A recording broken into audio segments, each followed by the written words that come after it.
Russia Ukraine পাল্টাপাল্টি হামলায় উত্তপ্ত যুদ্ধক্ষেত্র। খার্কিভে ব্যাপক হামলা চালিয়েছে রুশ সেনারা। এতে অঞ্চলটির একটি সুপারমার্কেট ও আবাসিক এলাকায় ক্ষয়ক্ষতি হয়েছে। ইউক্রেনীয় বিমান প্রতিরক্ষা বিভাগ জানায়, রাশিয়া এক রাতে প্রায় ৮০টি ড্রোন দিয়ে হামলা চালায়, যার মধ্যে ৫১টি ভূপাতিত করার দাবি করেছে কিয়েভ।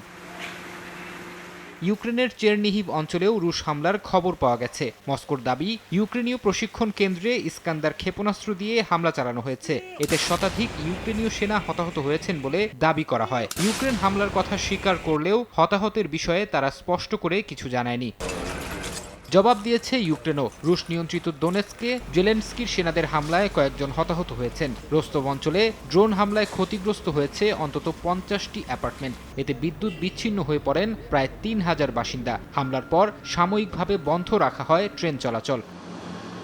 এদিকে যুদ্ধ থামাতে রুশ প্রেসিডেন্ট ভ্লাদিমির পুতিনকে ১০ থেকে ১২ দিনের সময় বেঁধে দেওয়ার ট্রাম্পের হুঁশিয়ারি গুরুত্বের সঙ্গে দেখছে মস্কো। তবে রুশ পররাষ্ট্র মন্ত্রণালয়ের মুখপাত্র মারিয়া জাখারোভা জানান, রাশিয়া নিষেধাজ্ঞা মোকাবেলায় অভ্যস্ত এবং সেগুলোকে কখনো কখনো কৌশলগত সুবিধায় রূপান্তর করা হচ্ছে। তবে এসব পদক্ষেপ বৈশ্বিক অর্থনীতিকে ক্ষতিগ্রস্ত করছে বলেও মন্তব্য তার।